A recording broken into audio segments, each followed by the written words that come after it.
Bom dia, irmãos. Bom dia, irmãos. Por que hoje é um bom dia? Normalmente a gente chama de bom dia um dia que aconteceram coisas boas para nós. Quando a gente se sentiu bem naquele dia, a gente diz que é um bom dia. Aleluia. E por que todos os dias são bons? Tem a ver com o que eu quero ministrar esta manhã. A gente pode considerar que os dias são bons porque tem coisas boas que acontecem conosco nesses dias. Ou a gente pode considerar que um dia é bom porque alguma coisa boa aconteceu para Jesus naquele dia. Sabe por que hoje é um bom dia? Porque Jesus foi adorado nesta manhã. Você entendeu isto? Não sei. Mas hoje é um bom dia porque nesta manhã nós começamos exaltando o nome dEle, falando de seus feitos, entronizando-o como centro. Então hoje é um bom dia. Hoje nós cumprimos o nosso desígnio, o nosso desenho de viver para o louvor da glória da sua graça. Aleluia. Amém. Irmãos amados, eu quero continuar no mesmo tom da palavra que Marion ministrou para nós na semana passada. E eu quero recomendar aos irmãos que não estiveram aqui, que ouçam aquela palavra, leiam aquela palavra mais de uma vez. Se possível, orem coisas que estão naquela palavra, porque ela foi de uma grandeza, de uma profundidade e de uma simplicidade maravilhosas.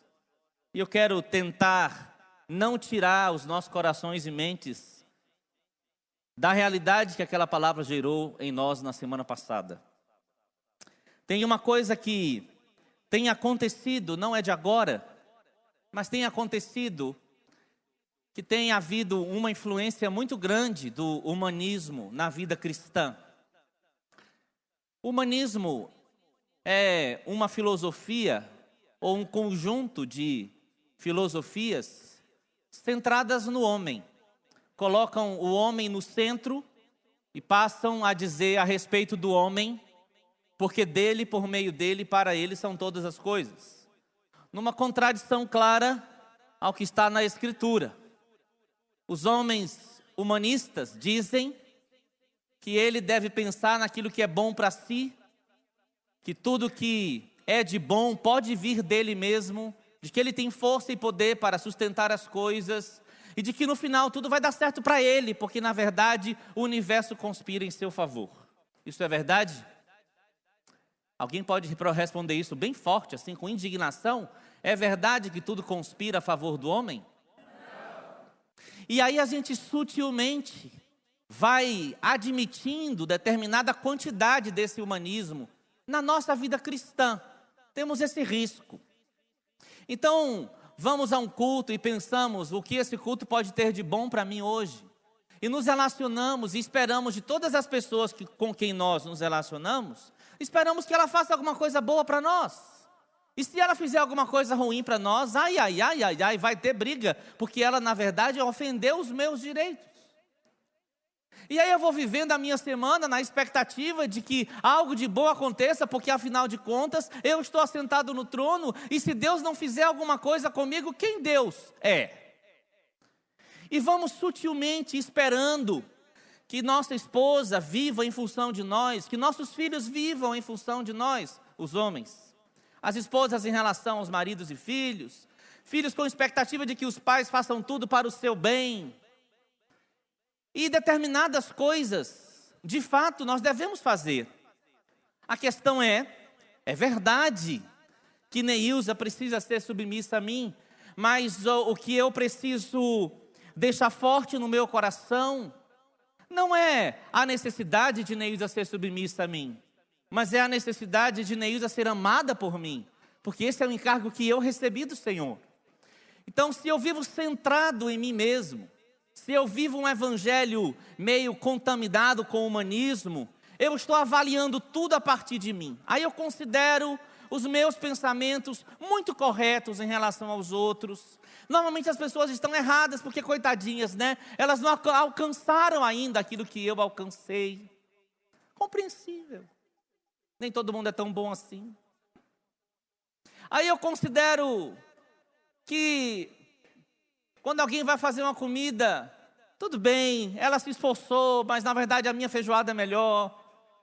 Enfim, eu estou tentando dar uns exemplos sutis de que na verdade Satanás está tentando colocar misturado com o evangelho verdadeiro, o evangelho do reino, essa ideia de que tudo conspira a meu favor.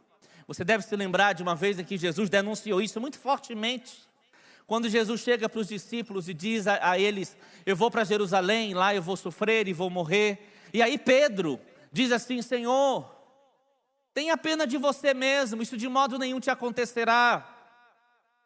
E aí Jesus repreende veementemente ao diabo.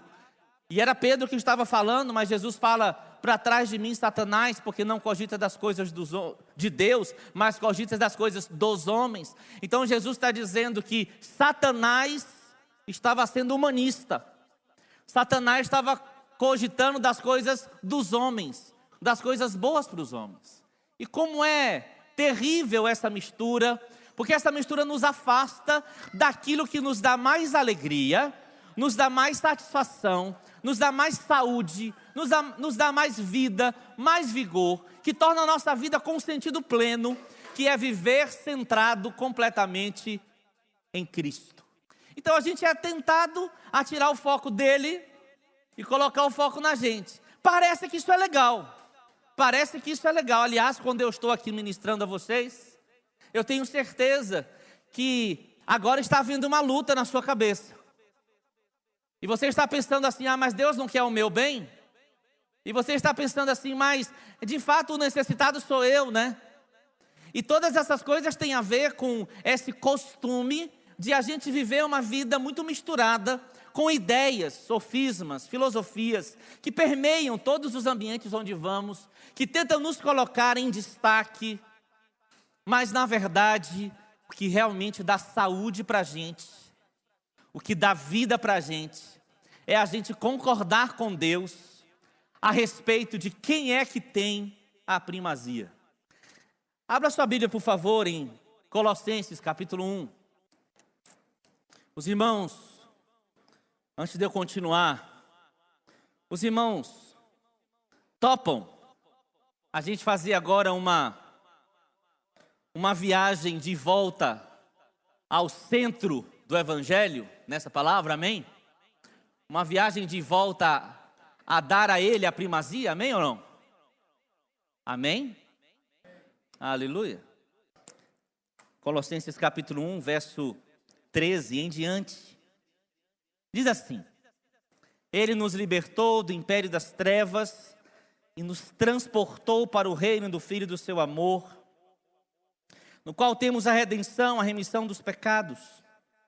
Este é a imagem do Deus invisível, o primogênito de toda a criação, pois nele foram criadas todas as coisas, nos céus e sobre a terra, as visíveis e as invisíveis, sejam tronos, sejam soberanias, quer principados, quer potestades, tudo foi criado por meio dele e para ele.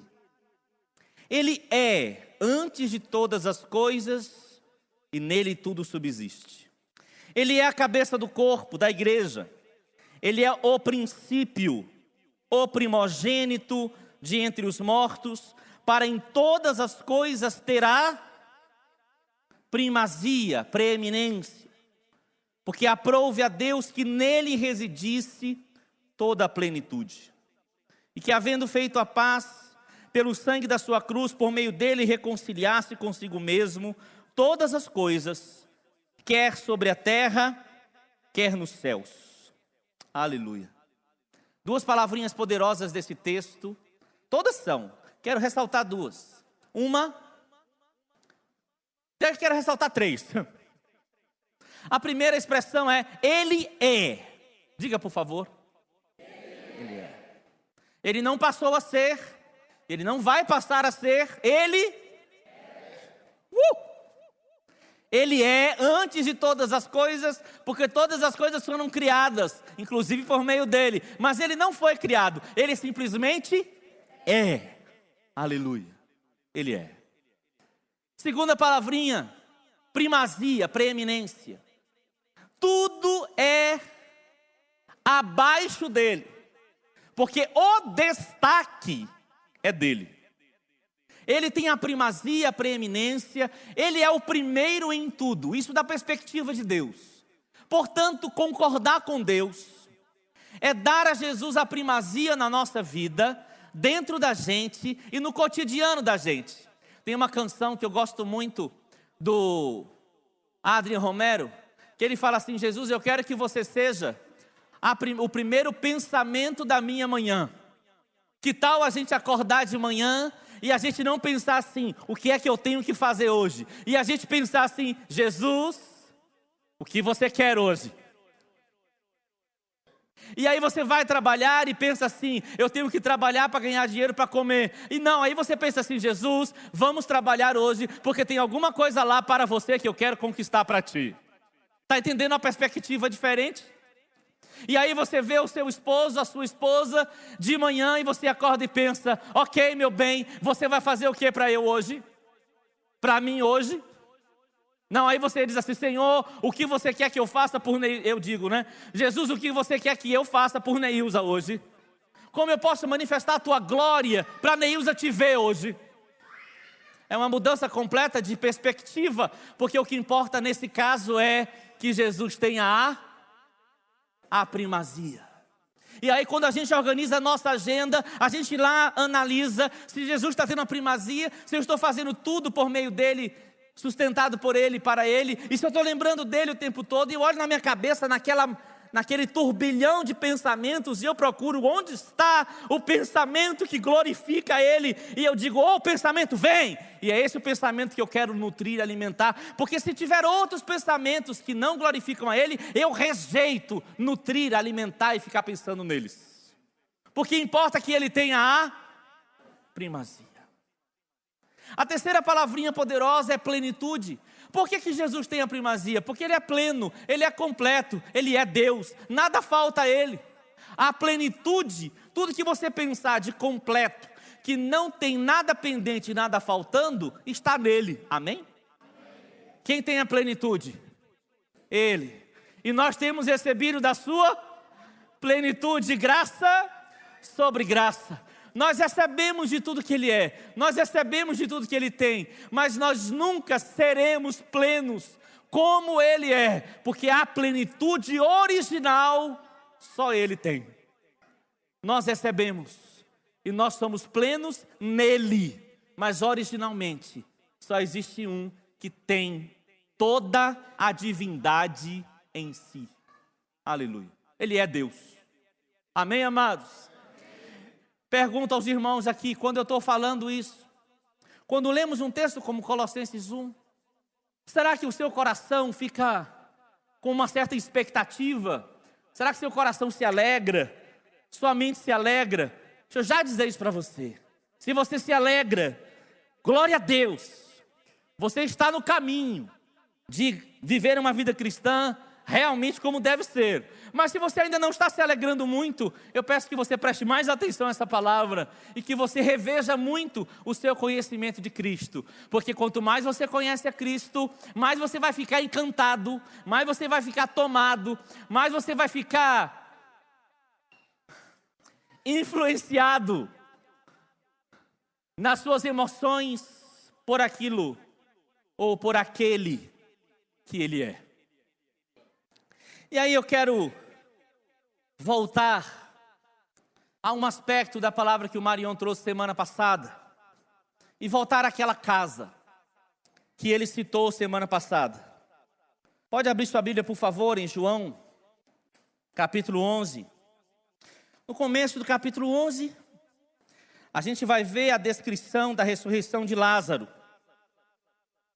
E todo o drama que aquela família estava vivendo, Marta e Maria com o irmão que ficou doente, e aí mandam chamar Jesus, porque eles conheciam quem era Jesus, e o poder que Jesus tinha, mas aí essa família experimenta a dor da morte, e no meio daquela dor da morte de Lázaro, chamam Jesus, Jesus demora, Jesus vai na hora certa, mas na cabeça de Maria e Marta ele demorou.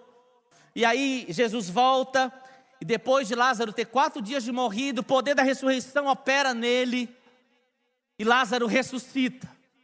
E Betânia, casa de Lázaro, Marta e Maria, se torna então uma casa de referência onde a vida surge, onde a morte é vencida, onde algo de maravilhoso acontece e atrai muita gente para Jesus, que quando ouviu falar o que tinha acontecido, e quando muitos viram até o que tinha acontecido, passaram a segui-lo, ficaram encantados com ele.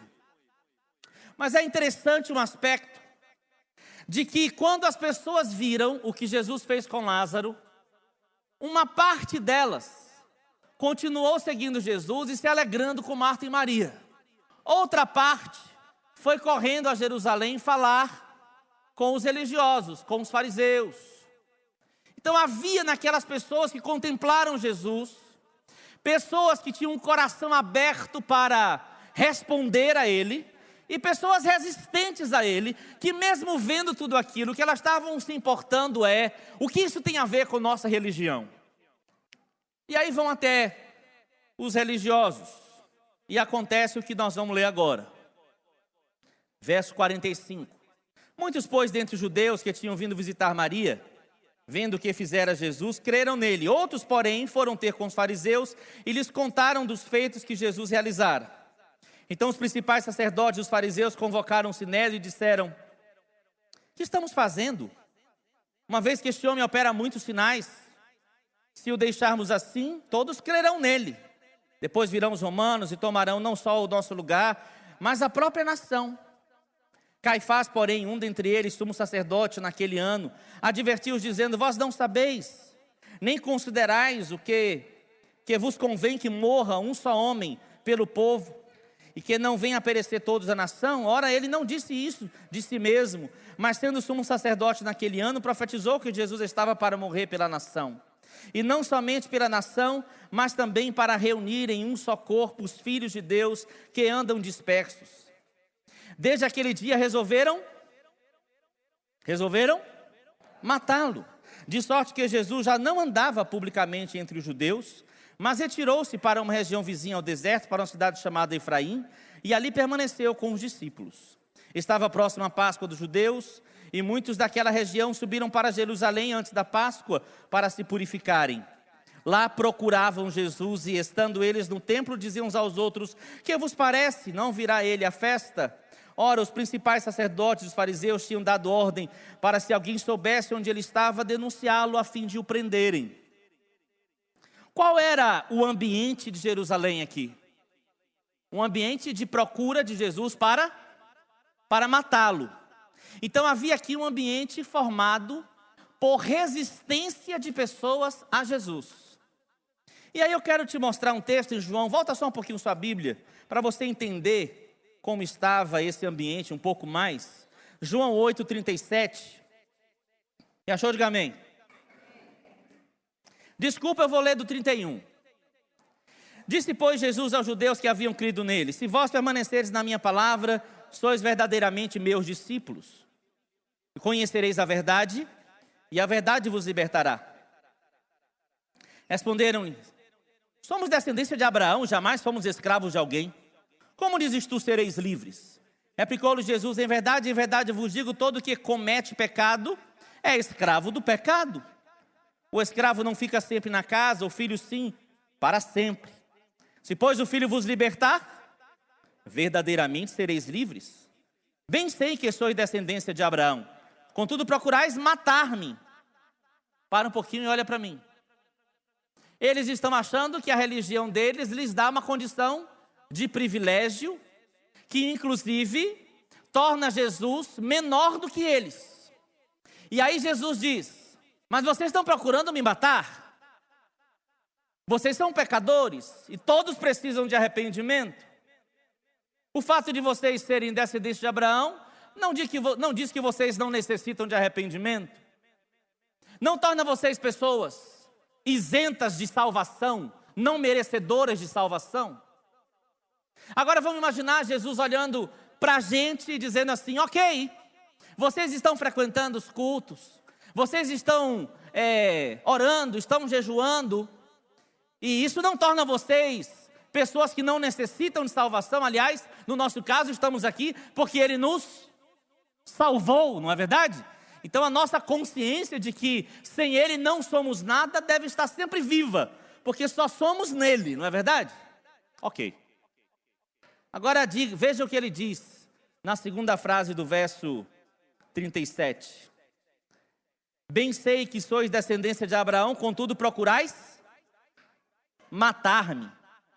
E por que procurais matar-me? Ele responde a essa pergunta. Por quê? A minha palavra não penetra em vós. Quando eu li isso, eu me deu muito temor, irmãos. Eu quero repartir esse temor com você. Sei que eu sou filho de Deus, mas vocês vão me entender até o final, espero que sim. E a gente às vezes lê isso aqui e fala dos judeus, mas o assunto agora não é o fato deles serem judeus. Eu quero falar de pessoas difíceis. Eu e você. Desculpa se eu te incluir nisso. Pessoas difíceis em que sentido? Às vezes nós resistimos ao Senhor. Às vezes nós sabemos que estamos ouvindo a palavra dEle. Às vezes sabemos do que Ele já nos ensinou. E aí nós resistimos à palavra dEle. E quando estamos ouvindo a sua palavra, estamos raciocinando tanto em cima dela, estamos julgando tantas coisas em volta dela, estamos avaliando tantas coisas, e normalmente essa avaliação tem a ver com o que eu estou sentindo, o que é bom para mim, o que é agradável para mim. Eles estavam tentando matar Jesus, como lemos no outro texto, porque eles estavam dizendo, olha, se ele continuar assim, nós vamos perder o nosso lugar. E isso é o que o religioso vive. Ele vive uma tentativa de manter o seu lugar. E nós não somos chamados para manter o nosso lugar. Nós somos chamados para manter o lugar dele. Nós somos chamados para aqui na terra sermos o povo que fala, exalta e proclama qual é o lugar de Jesus Cristo no universo. Amém? Nós não somos chamados para pregar sobre o nosso lugar, nem para ficarmos avaliando toda a vida cristã sobre aquilo que está acontecendo comigo. Mas eu sou chamado, você é chamado para glorificar o Filho de Deus, para exaltar o Filho de Deus, para lembrar a toda a gente que Ele tem a primazia e a plenitude, porque Ele é e ninguém mais é. Amém, amados? Então Jesus está nesse ambiente. E Ele está dizendo para aquelas pessoas, vocês estão tentando me matar, porque vocês não recebem a minha palavra não está em vocês. E às vezes eu sinto que nós podemos ter esse risco. Senhor, mas você não está falando comigo, mas Ele está falando. Senhor, mas você não fez aquilo que eu pedi, mas Ele está fazendo algo melhor do que o que a gente pediu. E aí a gente tenta matar no sentido de resistir, afastar Ele de nós. Em Tiago 4,6, você conhece, não precisa abrir. Tem um texto muito forte sobre a única coisa que Deus resiste. O que é? Deus resiste ao soberbo e dá graça ao humilde. O que é humilde? O humilde é aquele que tem facilidade de receber. Sabe quem é o soberbo? É o que tem dificuldade de receber. O humilde é aquele que aceita sem resistência a obra do Espírito, a obra de Deus. O soberbo é aquele que tem algum motivo para... Vamos conversar. E eu hoje quero dizer aos irmãos que eu estou realmente com essa palavra forte em mim. Para mim, estou repartindo com vocês, espero que abençoe alguém. Mas eu estou realmente nessa busca, Senhor, eu quero ser um homem que facilita a tua obra na minha vida. E esse é o tema dessa conversa nesta manhã. Que tal a gente ser um povo que não torna a obra de Jesus difícil entre nós, mas a gente torna a obra dele fácil entre nós. Porque a gente ouve a palavra e a gente aceita a palavra. Porque a gente com o coração quebrantado não apresenta resistências a Ele. Temos recebido muita palavra de Deus. Tem uma expectativa crescente no nosso coração do presbitério. daquilo que Deus vai fazer entre nós. E eu sinto essa ser uma palavra importante, então, neste contexto também. Se Deus tem algo para fazer entre nós, que Ele faça com facilidade. Que Ele faça com tranquilidade. Que nós sejamos diferentes desses religiosos que chegaram a falar para Jesus que Ele era um endemoniado. Meu Deus, não o reconheceram, não perceberam quem Ele era. Eu sei que nós não estamos nesse extremo, nós já sabemos quem Ele é, nós o adoramos, mas eu quero lembrar os irmãos que sim, essa é a nossa vocação, exatamente ou muitas vezes mais o oposto disso. Amém? O oposto dessa resistência, o oposto desse não reconhecimento de quem Ele é. Nós somos o povo chamado para adoração, para exaltá-lo, glorificá-lo, reconhecer quem Ele é. E aí nós vamos para casa de novo, voltando, nós vamos à casa de Lázaro, Marta e Maria. Porque aí Jesus se retira para Efraim e depois vai a Betânia. E quando chega em Betânia, Jesus encontra um ambiente bem diferente. Interessante. Sabe o que significa Betânia? Betânia significa casa dos pobres, ou casa das tâmaras, ou casa dos pobres. Parece que Jesus achou um lugar mais fácil na casa dos pobres. Isso lhe diz alguma coisa?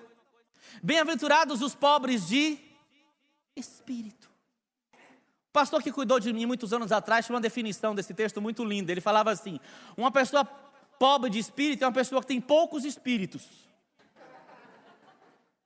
Porque aquela pessoa que tem muitos espíritos, ela sempre tem um espírito forte em cada situação. Mas o pobre de espírito, ele não tem muitos espíritos. Ele tem o Espírito de Cristo. Amém? Ela não responde cada dia com um espírito diferente, com um temperamento diferente, com uma vontade forte diferente.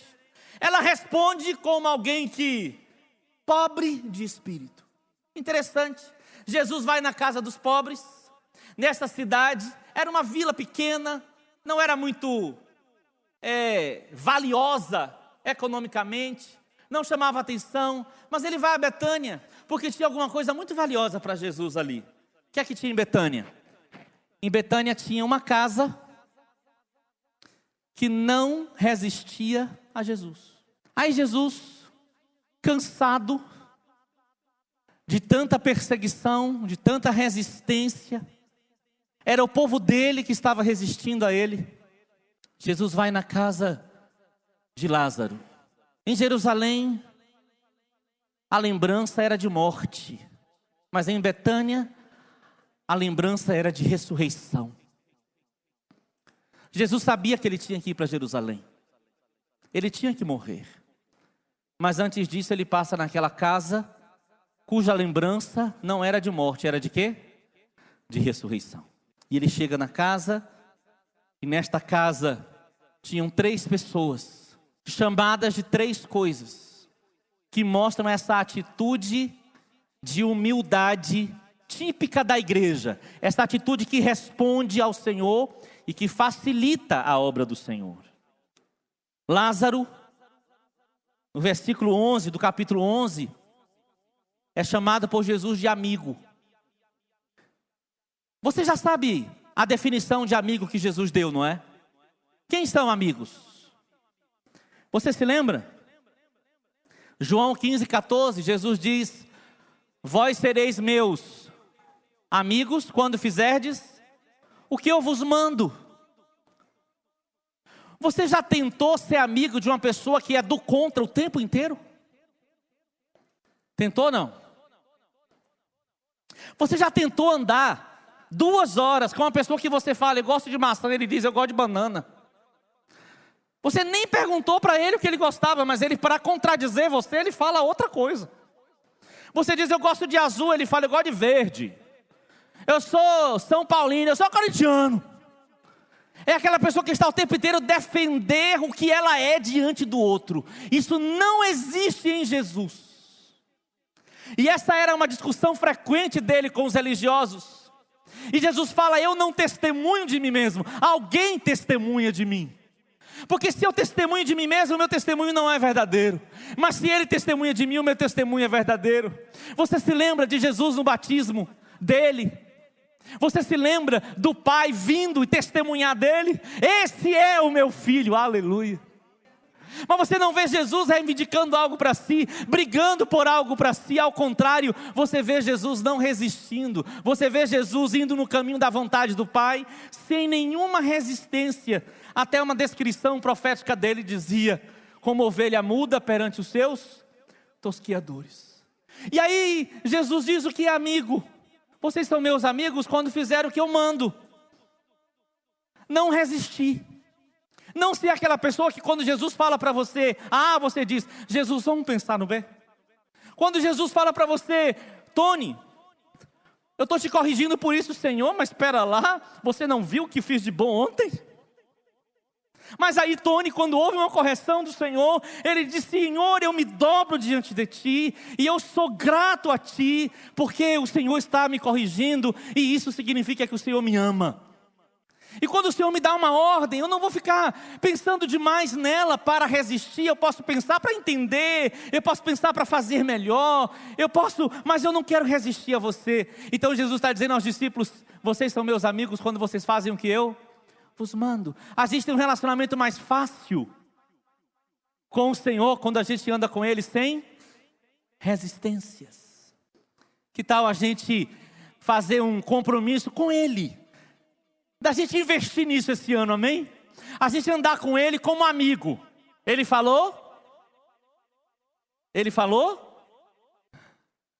Deixa eu usar aqui algumas frases para te ajudar. Quando Ele der uma ordem, eu obedeço rapidamente. Quando Ele me diz que eu estou errado, eu aceito a correção prontamente. Quando Ele me diz que eu devo ir numa direção e não na outra, eu mudo, rapidamente. Eu me arrependo rapidamente. Quando Ele começa a falar comigo e tentar me dar uma revelação de algo, eu não vou chegar para Ele e dizer: Senhor, mas segundo o que eu sei, eu vou dizer para Ele: tá bom, Senhor, estou aberto ao novo.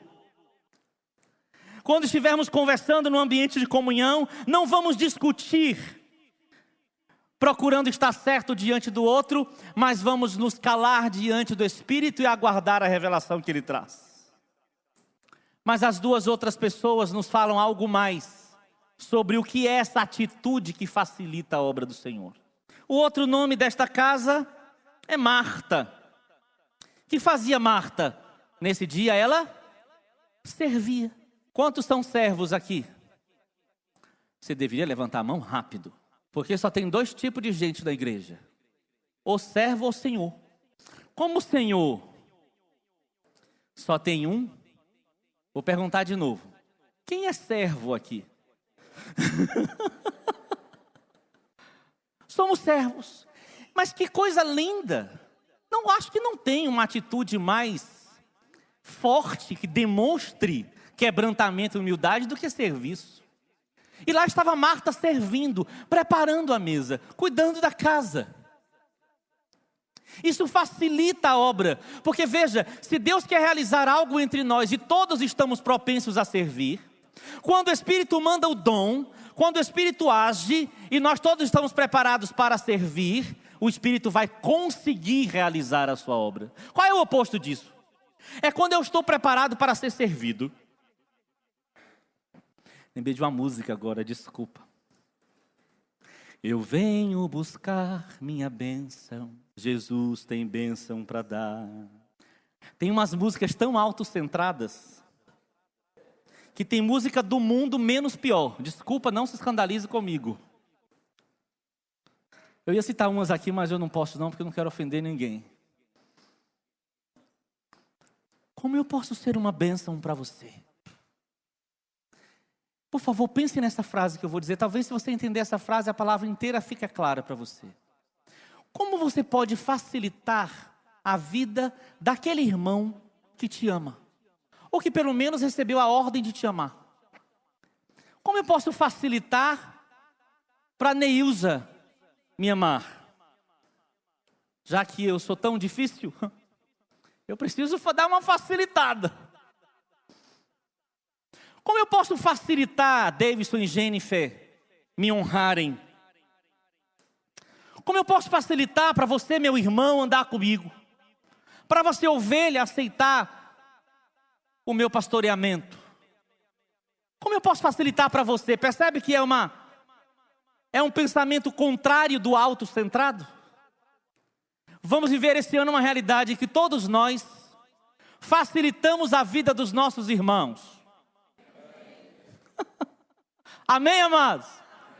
Como eu posso facilitar a vida de Maurício, meu amigo? Às vezes eu dificulto um pouco para ele as coisas. Como eu posso facilitar? Como eu posso facilitar a vida dos irmãos que eu cuido? Uma atitude de serviço. Uma atitude de me colocar menor do que o outro. E é o que Jesus ensina um pouco mais à frente em João 13. Quando ele se despe, fica com roupa de escravo e vai e lava os pés dos discípulos. E ele diz, é assim que vocês têm que ser. É ou não é fácil se submeter a um Senhor como esse? É ou não é fácil? Hein? É fácil. Para mim é fácil. Seria difícil me submeter ao Deus islâmico, tirano, autocentrado. Mas ao meu Deus, ao único Deus verdadeiro, não é difícil submeter. Porque Ele é lindo assim, maravilhoso assim, servo assim. Amém, amados? A terceira pessoa desta casa, que foi a que mais Marion citou semana passada, ela era Maria. Que fez Maria? Maria era uma mulher que fazia um cálculo. Só um cálculo Maria fez. Como é que eu posso exagerar hoje?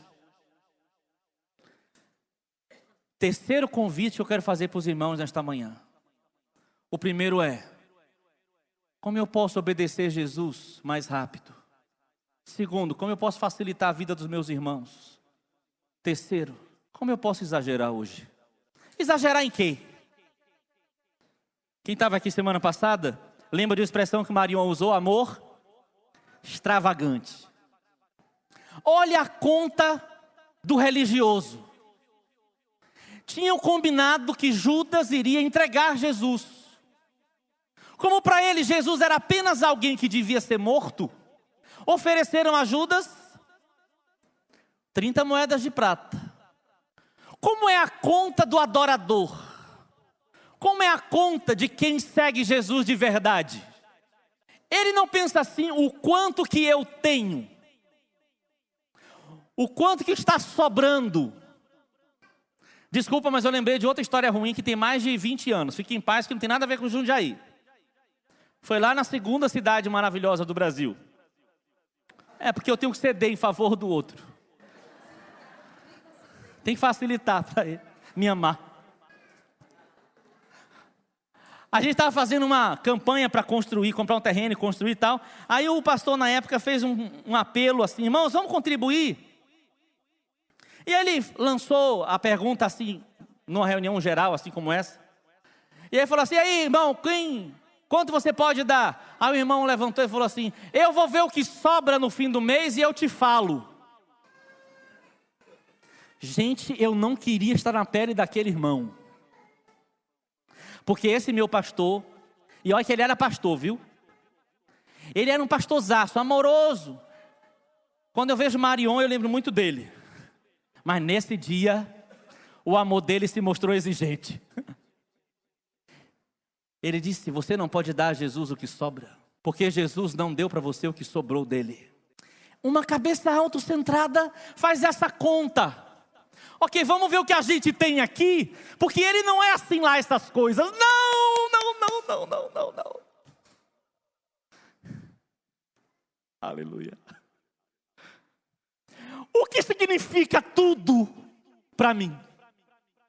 Isso é a minha conta de exagero. O que significa tudo para você? E aí Maria faz a conta, e ela tinha lá um perfume que custava 10 vezes mais do que a religião considerava que Jesus valia. 300 moedas. Que conta é essa? É a conta do exagero. É a conta de quem pensa assim: por mais que eu dê, não será suficiente, porque Ele é, Ele é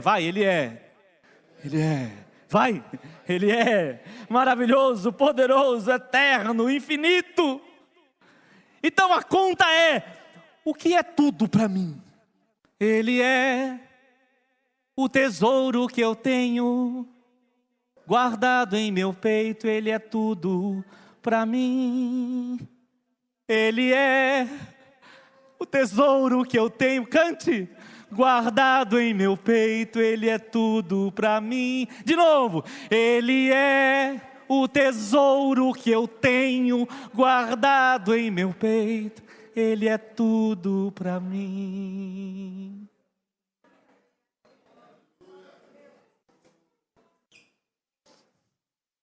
Jesus vai conversando com eles, e Ele fala a respeito de si mesmo. Se o grão de trigo cair na terra, não morrer, fica ele só. Mas se ele morrer, ele dá muito fruto. O tempo inteiro ele estava pensando: o que eu posso fazer para dar um resultado ao meu Pai que Ele merece? O que eu posso fazer para oferecer às pessoas aquilo que elas precisam? Jesus era um homem centrado em Deus. Aleluia. Vou dizer de novo. Jesus era um homem centrado em Deus. Pai, eu sei que você me ouve. Eu faço tudo o que te agrada. Pai, eu quero que as pessoas saibam que eu te amo. Minha comida é fazer a tua vontade. Jesus estava o tempo inteiro pensando nele, pensando nele, pensando nele. E aí, apresentando a si mesmo, ele diz: você precisa perder a sua vida se você quiser achá-la. Que princípio maravilhoso de riqueza. É quando a gente não procura guardar a nossa própria vida, mas a gente se gasta e se deixa gastar. E como resultado, o Senhor nos supre abundantemente. Aleluia. Esse é o padrão de Jesus. Eu entrego, porque é claro que quando eu falo disso e você pensa assim: mas se Jesus falar comigo diretamente, eu vou obedecer rápido. Se Jesus mandar eu fazer alguma coisa para Ele, eu vou servir rapidamente. Ai, se Jesus aparecer aqui, eu vou dar tudo que eu tenho. Mas a gente sabe que quando Jesus fala isso, esse princípio da palavra tem muito a ver com o que a gente faz uns pelos outros, porque Ele não precisa de nada. Irmãos, venham cá comigo. Por acaso tem alguma coisa que eu possa oferecer a Ele que dele não tenha vindo? Então estamos falando de como vivemos como igreja de um jeito que facilita a operação do Espírito. Amigos que obedecem, servos que servem, extravagantes que adoram, fazendo a seguinte conta: o que é tudo para mim? O que é tudo para mim? Qual é o seu tudo? Faz essa conta. Quando você fizer isso, o Espírito Santo vai te falar coisas importantes para você. Talvez hoje Ele te diga quanto sua família é importante para você, e Ele diga para você: me entregue a sua família. Talvez um dia você diga que seus bens são importantes para você, Ele vai dizer para você: então me entregue os seus bens. Talvez você diga que seu conforto é importante para você. Aliás, eu quero falar de uma frase que está me incomodando muito. É quando eu ouço as pessoas falando assim: eu não faço isso porque eu não me sinto confortável. Eu quero que você pense em Jesus agora na cruz, dizendo para você: eu não vou para a cruz porque eu não me sinto confortável. Se conforto fosse a expectativa do Filho de Deus, Ele não teria morrido na cruz. Eu quero que você pense comigo, irmão. A conta não é o meu conforto. A conta é o quanto Ele se sente bem com aquilo que eu faço. Me ouça mais 5 minutos, por favor. Sabe por que a gente peca, irmãos? Porque a nossa conta é a vantagem que o pecado traz para a nossa carne. Porque se a gente fizesse a conta do que o pecado provoca em Jesus, a gente não pecaria. Pois eu vou lhe dizer o que o pecado provoca em Jesus: cruz, morte. Eu dei como título dessa palavra: o que eu causo em Jesus. Eu já causei a morte dele. Me permita falar de maneira pessoal. Eu já causei a morte dele. Mas tem uma profecia que me diz que eu posso avançar da morte. Isaías 53, que fala da morte dele, que ele foi moído por causa das minhas transgressões. Também diz assim, escute: ele verá o fruto do penoso trabalho da sua alma e ficará satisfeito. Então o que é que produz o senso de satisfação em Jesus? O fruto do seu penoso trabalho. O que você quer causar em Jesus? Sensação de morte, cansaço, enfado até o fim? Ou essa sensação de fiz o meu trabalho na vida de Tony, fiz o meu trabalho na vida do Basson e estou satisfeito. Você andou com Jesus como Salvador e você ficou feliz com todas as coisas que Ele tirou de você. E você ficou amando a Ele porque Ele te resgatou do império das trevas. Quem sabe você já teve a revelação um pouco maior e você chegou a reconhecê-lo como Senhor, aquele que te controla, que te manda, que te governa, aleluia. Eu te convido a uma revelação ainda um pouco maior. É quando você vê o Salvador, Senhor, como seu amado. E você não obedece a Ele apenas pelo senso de dívida da salvação, ou pelo senso de honra do senhorio, mas você obedece a Ele porque você o ama, e você tem essa expectativa: Jesus, quero te fazer o bem. E você vive esse conflito: ah, Senhor, eu não posso te fazer o bem nunca, olha só como eu sou. Mas aí você tem aquele desejo, fruto de amor: ai, Senhor, eu quero te fazer o bem. E aí Ele vai dizer para você: fica tranquilo, eu só quero que você não me resista, deixa eu trabalhar. É a única coisa que Deus quer. Porque só tem uma coisa que Deus resiste: Deus resiste a quem resiste a Ele. Por muitos motivos, inclusive porque Ele é educado. Mas o que Deus quer de você e de mim é que a gente não resista, a gente facilite a obra dele em nossa vida. Amém, meus irmãos? O amado. Eu quero ler para você, e eu quero que você ouça. Você pode fechar seus olhos? Eu quero ler para você um versículo com o olho fechado, porque eu queria que você pensasse em Jesus te dizendo isso. Que belo é o teu amor, ó minha irmã, noiva minha. Quanto melhor é o teu amor do que o vinho, e o aroma dos teus ungüentos do que toda sorte de especiarias. Ouça Jesus dizendo para você, noiva linda: quão belo é o seu amor. Ouça Jesus dizendo para você o quanto Ele gosta do seu amor. Derrame-se diante dele agora, amada igreja, e diga: Senhor, o meu tudo será teu. O meu tudo é teu. Fale com Ele, amada igreja. Ouça Ele dizendo: que belo é o teu amor, noiva minha. Essa sua vontade de me fazer o bem, essa sua vontade de me obedecer, essa sua propensão a me servir. Ah, como é belo o seu amor, noiva minha. Como você difere dos outros povos da terra, aqueles que me resistem. Não, você não é assim. Você é aquela que me recebe nos braços, é aquela que prepara uma mesa para mim. Você é aquela casa de pobre que eu